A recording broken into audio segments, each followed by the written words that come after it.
Hard, heavy, and hair. Badass music for badass listeners. With Pariah Burke. The following is an excerpt from the Hard, Heavy, and Hair Show number 229. Listen to the complete show on pariahrocks.com. Rough Cutt, one of the original 80s Sunset Strip metal bands, is back after years of uncertainty that included a short-lived merging with former Quiet Riot members into a group called Rough Riot. This past week, Rough Cutt debuted its new lineup of 3/5 of the band hired in the last few months. Before and after a tight set that blew the roof off the venue, I talked with Rough Cutt about their new lineup, where they're going next, how it felt to play together, and when we can expect new Rough Cutt music. I'm Pariah Burke with the Hard, Heavy, and Hair Show, and I'm sitting here with Rough Cutt's Chris Hager and Dave Alford. Hey, how you doing, Pariah? So, first time playing Portland? No. No? No. We've been here on several different occasions with different bands and the whole nine yards. Yeah. This is the first time playing anywhere with the new lineup. Yes. Tonight. It's the debut show of a new singer, a new bass player, and another guitar. Okay. For Rough Cutt, yeah. I know you've been putting together this lineup for a while. Yeah. And we've been working at it. We've gone through a couple of auditions with other people and, settled on Darren. He's the guy for us, right? Yeah, we did more than settle. I mean, we kind of blew us away, and we were like, yeah, this is the guy, But it took a while. Yeah, we had to go through a few people. I'm looking forward to hearing him play. Yeah. Oh, yeah. Yeah. He's a monster. Yeah. How's the new vocalist? Well, Great. You'll see. He's great. He sounds different than Paul, but, he sings the songs to a T, but yet he's got his own sonic,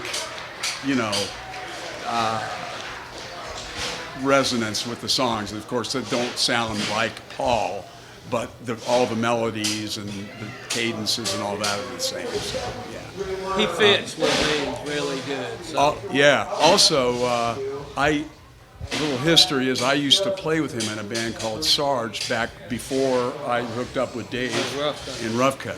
So we have history together. Yeah, I was playing in Mickey Rat, which later became Rat. Yeah, and a little band called Rat, and we were both playing at the Gazzari's on the Strip. So you're debuting the new lineup. Yeah. What's next? A record. After Portland. Oh, you mean shows? We're lining them up right now. We're not gonna. We're in the process of getting things. This is test the waters with the new lineup, basically. Yeah. And if you just heard, this is not an ideal situation. The way for us, we usually would be headlining a room like this, but this is going to show everybody what the new lineup's all about. Okay, because there'll be a lot of people here, and it won't be the old guys; it'll be the new guys. Yeah.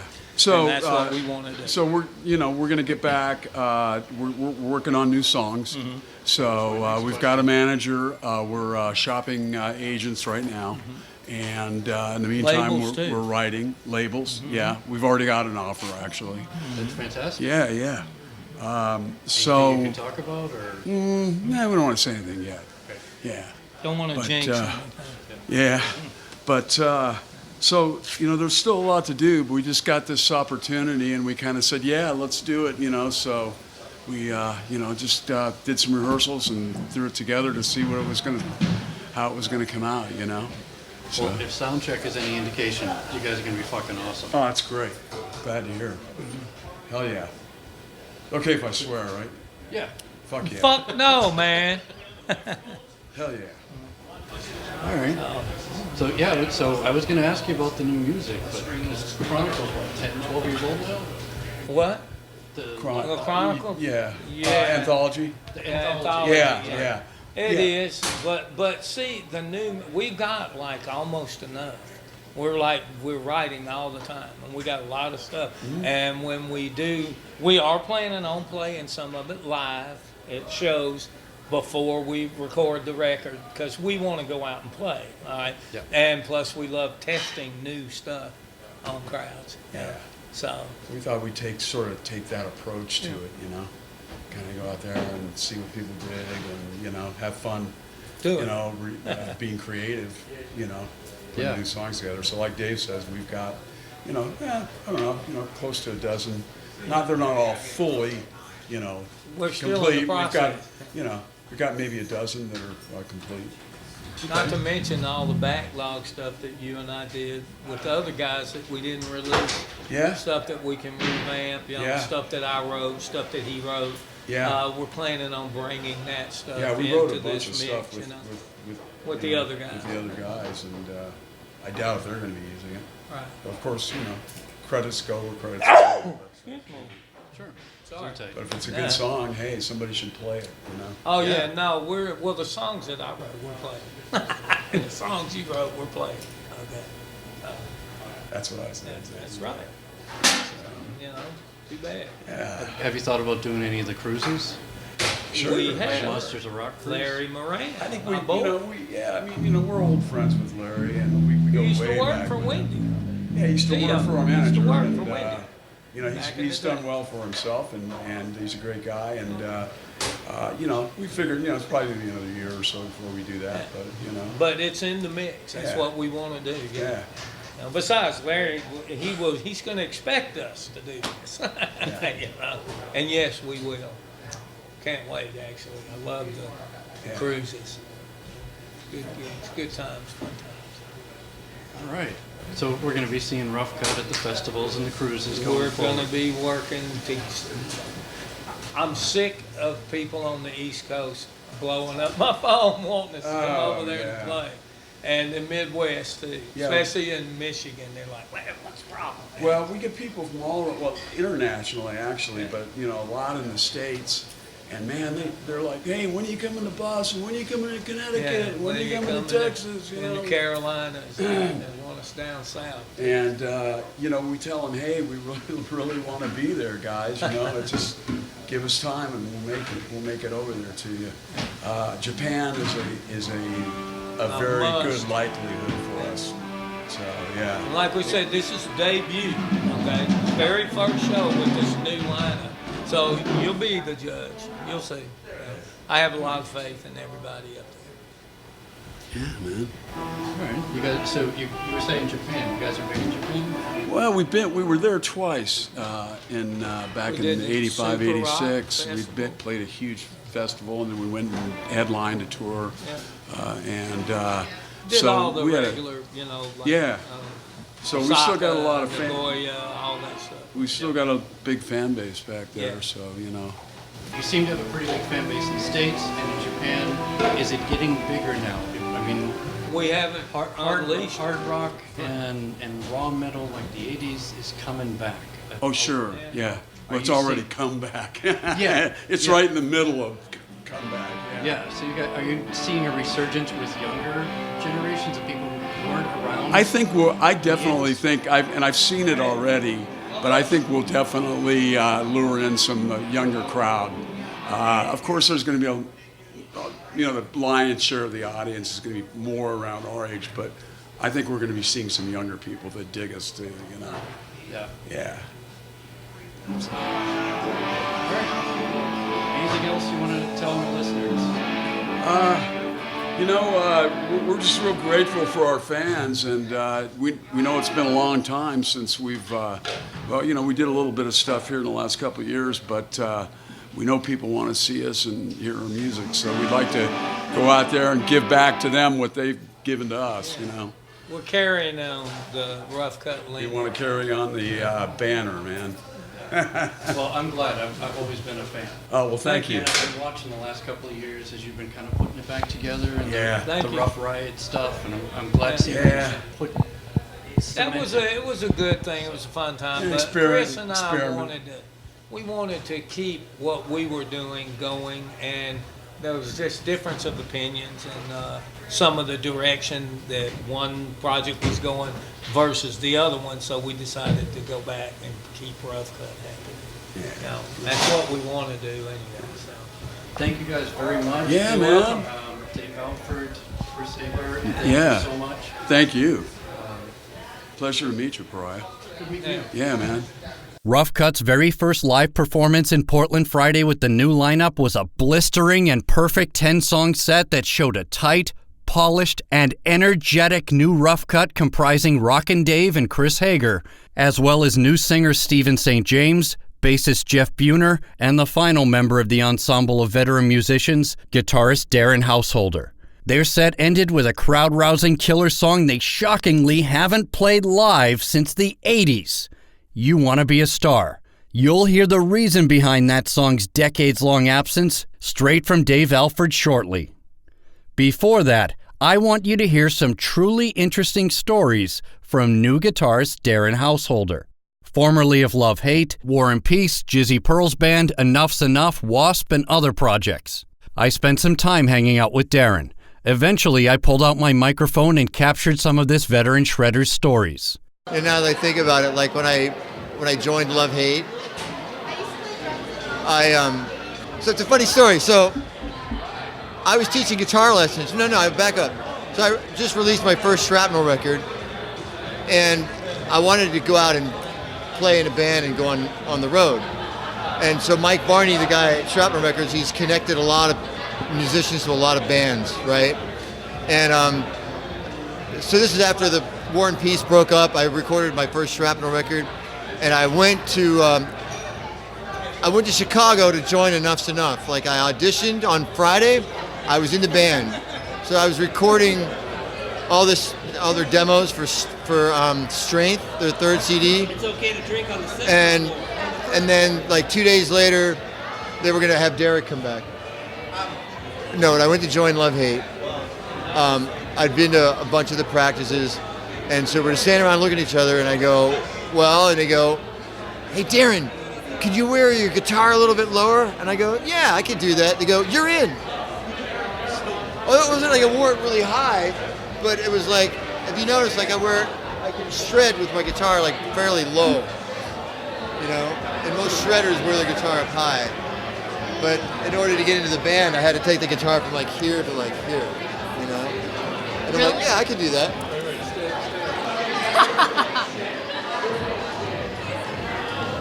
So I had to take the guitar from here to like here, you know? So you got into Enough's Enough based on college? No, I auditioned. They were going to kick out Derek, the guitar player. So I went and auditioned, and they loved it. So then I recorded like all their demos for their Strength, their third CD, and then basically like Donnie and Vic, maybe, they went out and did Blow All Night. And then they reconnected with Derek. They wanted Derek to come back in because they had this big show, and it's just like, I'm like, yeah, whatever, guys. I mean, I just recorded all your fucking demos. Some of my guitar playing is on that Strength fucking CD that they did, but fuck them. No, and Chip would be like, hey, Darren, man, we got your stuff on. You sounded great. I'm like, yeah, how about a thank you? How about like a mention? How about a liner note that says, you stole that lick, and that one. But no, and then I got the gig in Wasp. So I was in Wasp for a week. And then it was Crimson Idol, the Crimson Idol CD from Wasp. I learned all the stuff. And then over lunch one day, I go, we're gonna play 5 Monsters of Rock shows in Europe, like big fucking shows, right? And I don't even fucking like Wasp. I just wanna play 5 Monsters of Rock shows. So we're having lunch one day and I go, hey Blackie, what do you think about like a guitar solo in the show? And he goes, why don't you just open up the show? He goes back to eating and I'm just like the next day, I walk into rehearsal, like on time and everyone's there early and he's like in the control room. He doesn't even fucking come out. Like he's 6'6". Like I'm not 6'6". I'm not a big guy. He won't even tell me to my face. He has the keyboard player say, hey Darren, you're fired. Pack your shit and get out of here. And I go, really? I go, because I asked about doing a guitar solo, so I'm fired? And like I fucking laughed at all of his jokes. I learned all of those parts. I knew them better than he did. I mean, he's looking at me. I mean, I'd been practicing. He recorded them a long time ago, you know what I mean? And it was just like, all right. And then it was like, one of my guitar students, his roommate was getting the gig. He goes, he's getting the gig in Love Hate. I'm like, I like Love Hate. He's like, you should get out and audition. You're better than he is. I go, yeah, whatever. He goes, I'll get you the number. I go, okay. So I called up and I went down and I didn't know any of the songs. I just played with them and they were like, hey, Kay, and Skid's like, hey, Darren, can you come back tomorrow? That's how Skid talks. Well, no, he covers his mouth when he talks. Like he's like one of these. Anyway, so if you know Skid, like you'd be laughing because it's like that's what he. That's how he talks. So, and I just kept coming back to the rehearsals. And finally, I'm just like, well, what are we doing? And they're like, and I go, and then so we all stood around and they go, hey, Darren, can you wear your guitar lower? And I'm like, yeah, I can do that. They go, you're in. And like that was it. So I was in like 3 bands in like 3 months. Sure. I don't like the room quieter. I can talk louder. Let's go. Or we can go upstairs where it's quieter. Or we can go in the elevator and it'll be really quiet in the elevator. Have your drinks and we can go upstairs. Yeah, I'm just drinking Coke anyway. Last Friday night in Portland, one of the original Sunset Strip metal bands, a group that was friends with Motley Crue, Van Halen, Rat, Ronnie James Dio, and everyone else from that classic era, unveiled to the world live on stage their brand new lineup of all veteran musicians. I was lucky enough to be there the very first time these 5 artists performed live. I also had a chance to talk to them before and after the show. After Rough Cutt's 10-song set, I met a woman backstage, Alessia Gottardi. When Rough Cutt and I went out for drinks, Alessia came with us.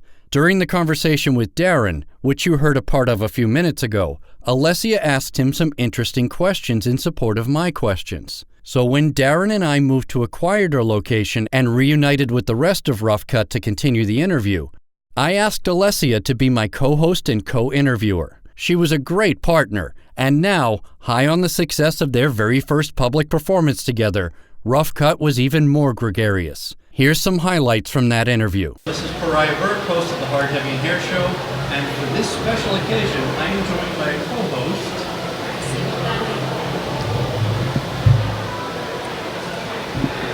Alessia Gottardi. and we're just shooting the breeze with Rough Cutt. Okay. Jeff Buehner. We just about got. Sit down. We just about got in a fight with a bunch of guys. So that was eventful. But we got to put out and we got our $50 back. Oh, good. Pariah. We're that kind of band. Everywhere we go, the house fun. You seen the Motley Crue movie where they get into a fight like in the first gig? The Dirt? Yeah, you see that? Dirt? Yes. It's like their first gig, they get into a fucking fight, full on boss. Like that's rock and roll, man. You want to join a rock and roll band? You better be prepared. The real thing, the real thing when it comes to what he's describing, I was in Rat when Nicky was looking for the guitar player. Okay? He put an ad in the Music Connection, little bitty thin paper in Hollywood. It said, rude, obnoxious guitar player wanted, and Mick's the only guy that answered the ad. I swear, he's the only guy that answered. Okay, and that was the beginning of Motley Crue, right there. Did you know Mick from the Sunset Strip? Yeah, we were all friends, you know. Six and Tommy and Vince. Well, Vince and I were like best friends. But anyway, I'm just saying that was funny because only one guy answered the ad. It was Mick. Yeah, I thought that was hilarious. Yeah. That was great. Yeah, and I mean, you think somebody make that up, but it's real. I knew these guys. I was around when it's happening. That was it. He goes, only got one reply. And I go, well, did you talk to the guy? Yeah, it's hilarious, Mick. Well, I think you should tell people, Chris, you should tell people how Rough Cutt like came to this point. Like, go back to like 2 months ago. Well, go back to like where I first connected with you guys was the beginning of October, and you know, Chris and I were talking, and sent me music, and then I come over to your house twice. Second time, I didn't know that fucking Dave was going to be there. Holy shit. I walked in at Chris's house, I'm like, who the fuck's this guy? No, I'm just kidding. I'm just kidding. No, he's not really. But No, and it was funny. Like that. My name's on my tennis shoes. That particular day was, you know. Oh my God, it is. My Converse. That's how big a deal Dave Huh? is. Let me get a photo. Oh gosh. Okay. Dude. Oh shit. we've got some serious content. Yeah. So anyway, You were saying. Well, I was just sort of setting up like how I came to meet these guys and join the band, and kind of what was happening then was like, hey, we've done these rock cruises, we're gonna do these flyouts, you know, and there was nothing set up at the time other than like, here's a bunch of songs, start learning them, and then This I was our basically first lured show. him in. yeah, they This was the first show with this lineup. We wanted to unleash Stephen and Darren and Jeff on everybody because, I mean, you can imagine how much social media, you know, people hit me up, is Paul in the band? Is this happening? Is that happening? And I'm like, no. You know. So anyway, this was, we felt like this was a good place to do the first show. No, it was a good place. Because Buehner's from here, right? Uh-huh. I told him, Jeff, I said, look, let's play your hometown. He goes, well, we could play. And then turns out that Chris knew the guy, Davey, also. So, you know, we put it together like that. In Virginia. Tracy came in today before sound check. He's like, no way.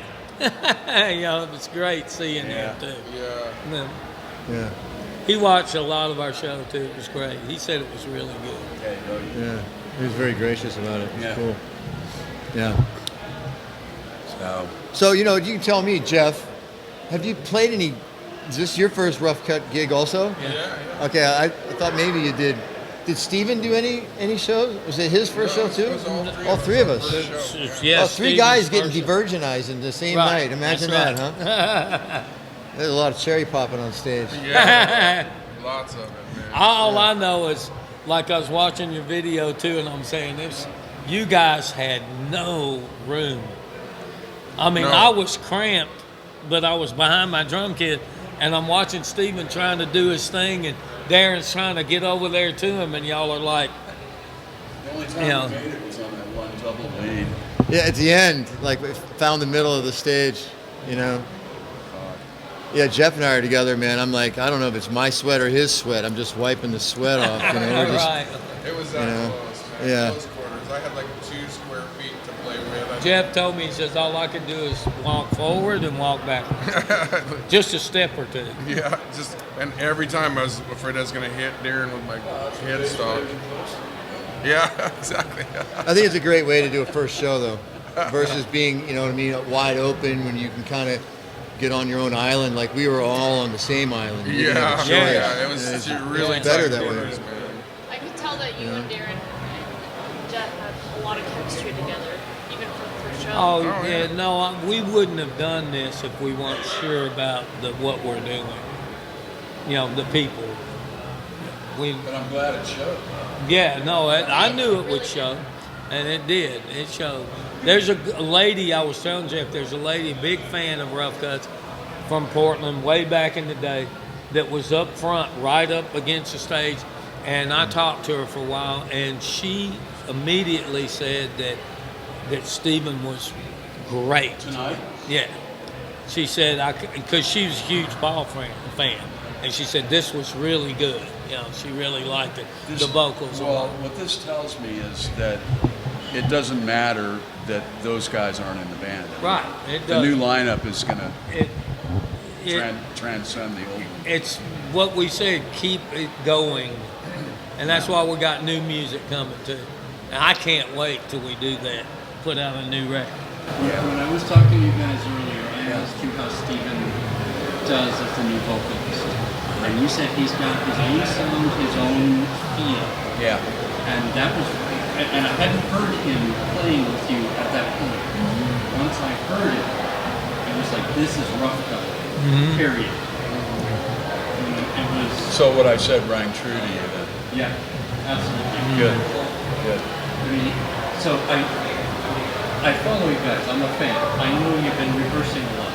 But when I saw you on stage, it looked to me, and I was telling Darren this earlier, it looked to me like you've been playing together for years. It felt, I mean, there was That's the kind of cramped, a compliment. there was the cramped stage. Yeah. But you guys were moving together pretty well. You were, you two were trading off the leads. You were doing really well, and it looked like you'd just been, you've been Together. for years. Like you knew when Darren knew when to hand over to Chris, and Chris knew when to hand over to Darren, and Jeff knew when to step in, and it just felt. It's called rehearsing. Yeah, I think the songs are written that way. Being the outsider coming into it, that's the thing that caught my attention was like, well, first thing was like, great, there's a lot of fucking guitar in this band. I like that. But there's the harmony parts, and then there's like, I was learning these songs, and I was like, Chris, I don't know what do I play and when do I not play? I got to come over to your house and go through this, because then you realize that like, I'm playing to this point and stopping, and then another song like, he plays the beginning and I play the end, or there's a part that like he's playing the solo, and then all of a sudden I go from the rhythm right into the harmony of it.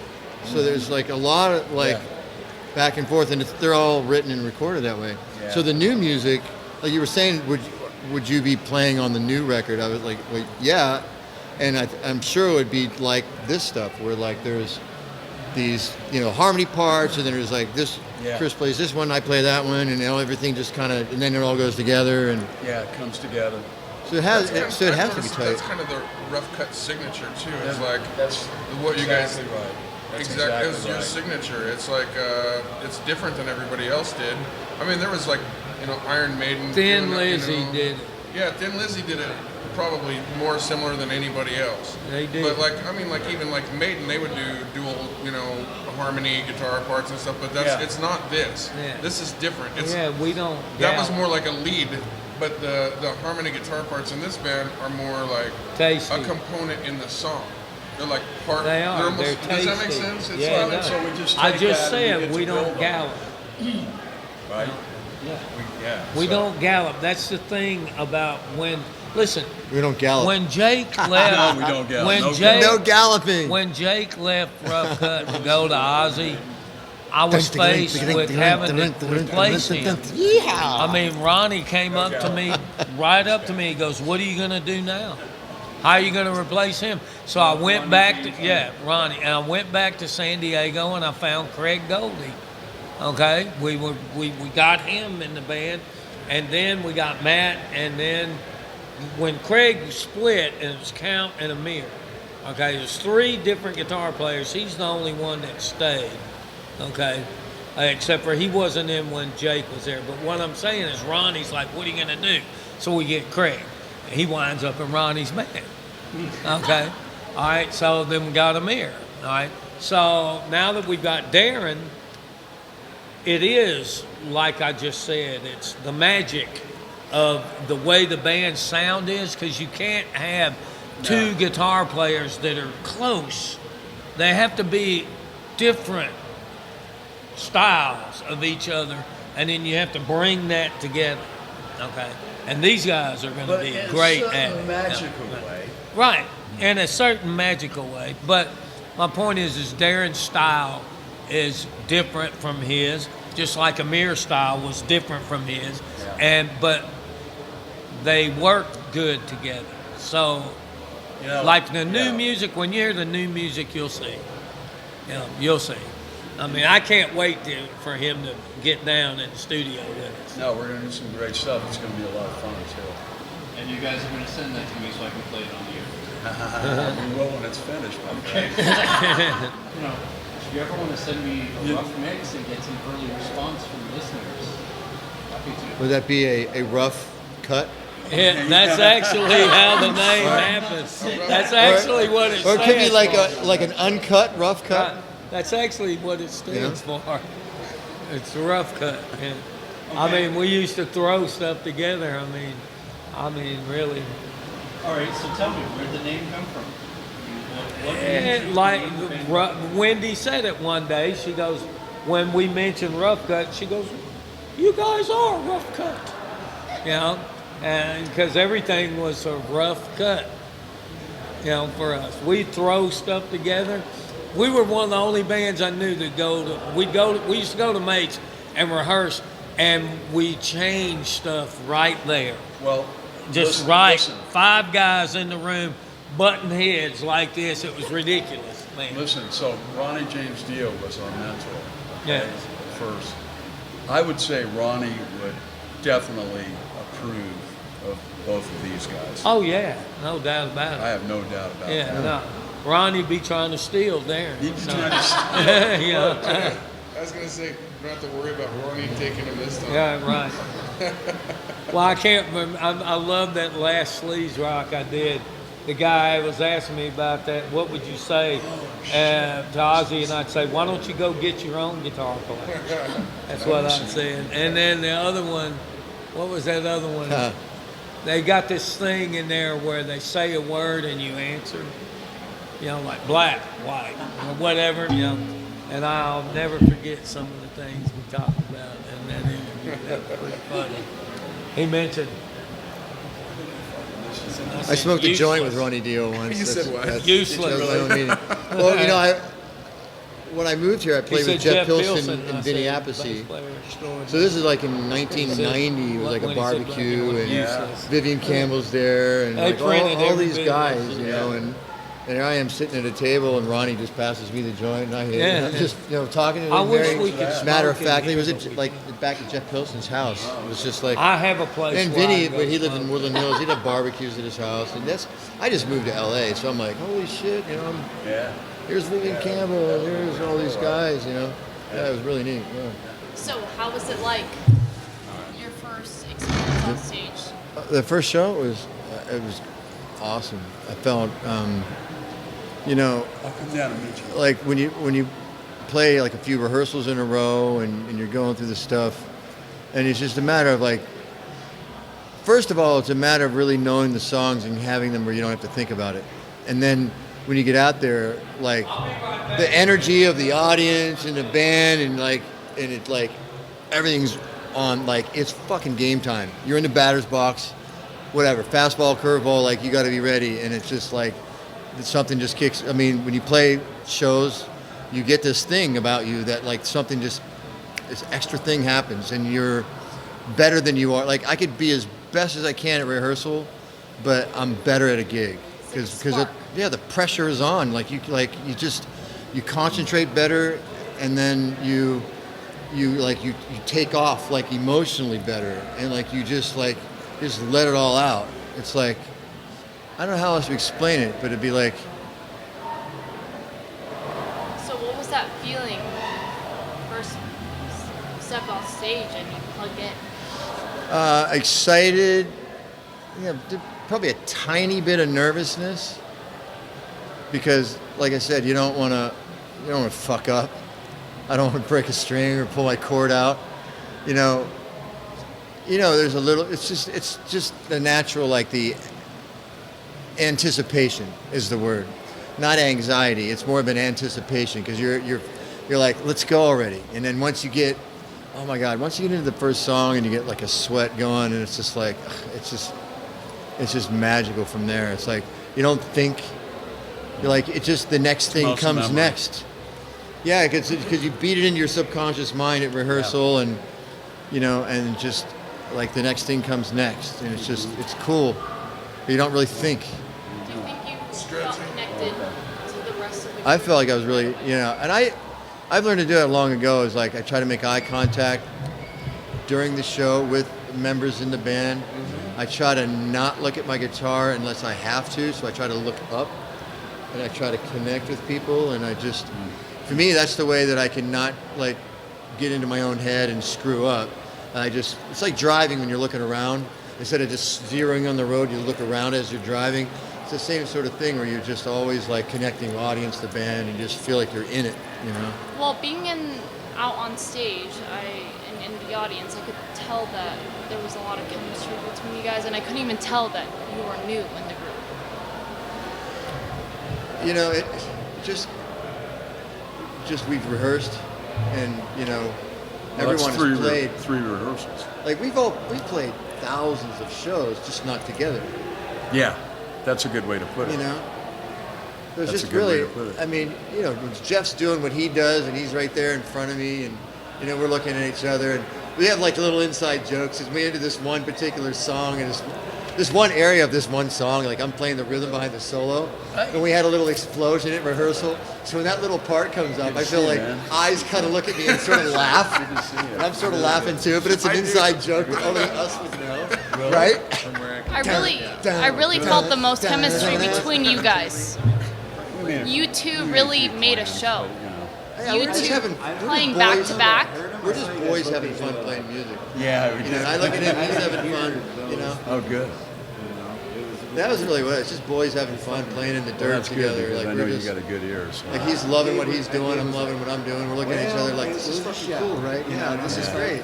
Yeah, we get to do this. You know? And I He think was that's tired, what makes so he it was a most little fun for slow the audience is being able to You notice that?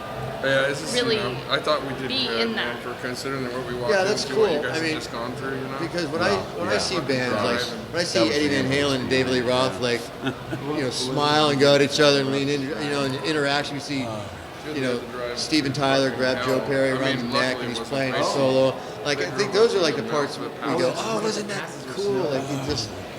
I'm not really thinking about that as I'm playing, but I recognize that that's what people they want to see. That like these guys are really enjoying themselves, and they're not just putting on a show. Like if we weren't here, they'd be doing the same thing. Like they'd really enjoy playing together. I mean, that's. I think that you know, ultimately when we're up there, it's like we're entertaining without trying to entertain. You know, we're just letting it fly. We're just having fun blast. and as an audience I feel like we can really feel that energy. No, just so it's quiet. Yeah, that's what a live show is all about. It's like that's what's missing. That's what when people hire a DJ for their wedding, they're forgetting that. sounded great. Like a good live band, There's It's no just there, stunty, you know? energy there just is no goes smoke up. It's like an blowing. exponential like. And the I was- crowd actually I- feeds it too. the way It's I just like watch when bands, you're I- a well rehearsed it's like- band, and It's the like you crowd also like listening. it's all muscle memory. You're actually you don't have to think about your playing. It's all you're just projecting really, and then was the none of crowd the things recognizes that, and you feel the energy, and it grows, and then it feeds you.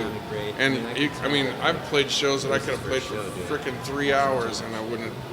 You know, but then I've also played shows there was no energy in the room, and I'm exhausted in 20 minutes. It just drains you, man. So it's a you know, if the band's well rehearsed, you know, it's an interplay between the crowd and you know, it's an energy shift. It just kind of keeps going. It feeds itself. It's just and it's a cyclical thing that's happening. It's hard to explain, but. You guys played some Rough Cut hits tonight. I mean, songs everybody knows. Okay. And then you played some songs that not everybody knows. Did That's you feel the because difference from the what other we parts? played, like I said when we did You Want to Be a Star, Right. that song was written and was performed on Fame, the TV show Fame. We tried it one time. Double Trouble.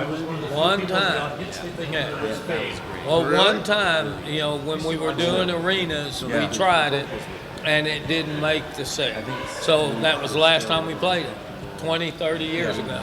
I think so. And then so when this came together, we decided to put it back together because the singer, it was different lyrics, but he used to sing. He was in on the beginning of that song. The writing. The From initial way writing. back in the day would count.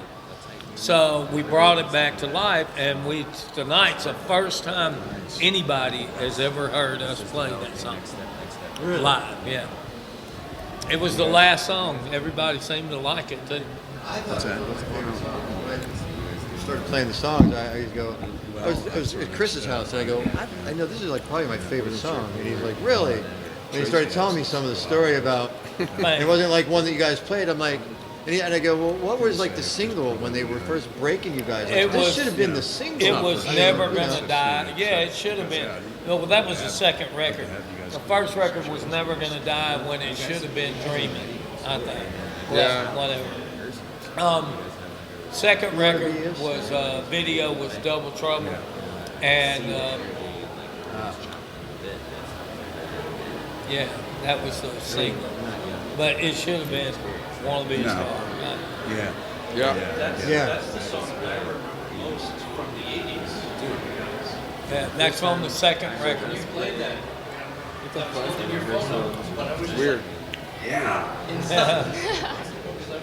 Well, it has I that know. turn up the radio. It has that like positive, like happy metal, like good happy metal. You know? Yeah. Patrick, what's up, Like brother? you could put like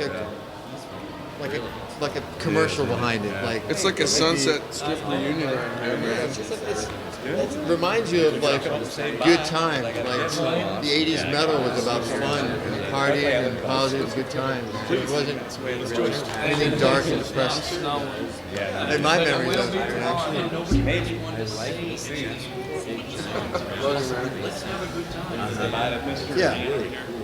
Yeah, there was no political themes really, like getting too serious. Let's have fun, party. All the that's important too. That's great. But that's not what this was. This is about, roll the windows down, turn the radio up, drive fast, go to a party, meet girls, all that. I do. It's like a Sunset Strip reunion here, man. Good to see you, man. Hey, Patrick Gunn from Black and Blue. You take it on? Yeah, I gotta get out of here. do you think they still serving food? I think they are. Just go to the bar. Oregon Ducks, Oregon State Beavers game. Well, there you go. Good to see you, Patty, always, man. Yeah, good to see you. Good to see you. Yeah, man. You out of here? Hopefully we'll do some cruises or something again soon. Well, thank you Yeah. guys so much for joining That us. would be on fun. Dinner We got some tonight. pictures. Thanks for having I us. get something dumb that I'm going to very much. Hey, Trailblazers recap. That's what I need to know. Thanks. Yes. Thank The you. feeling's the They same. won. Have Thank a you good guys. night. Thank you. Hope to. Oh, shit. You out of here? Yeah. Jeff Buehner, thank you very much. Jeff Buehner. Jeff Buehner. We're kidding. Jeff Buehner. Yeah. Hey, it's my pleasure. Jeff Buehner. Unbeknownst to Dave Alford. All right. Good night, guys. Nice talking to you. My name is Pariah Burke. I'm your hard-talking, heavy-drinking hairball of a horny host and producer. Thank you for joining me for this week's Hard, Heavy, and Hair show. I especially want to thank the guys from Rough Cutt, Rockin Dave Alford, the Count Chris Hager, Darren Housholder, Jeff Buehner, and Stephen St. James for appearing on the show. And I want to thank my impromptu co-interviewer, Alessia Gotardi, who did a fantastic job. This has been a Pariah Burke production. Copyright 2019. PariahRocks.com. The home of hard, heavy, and hair.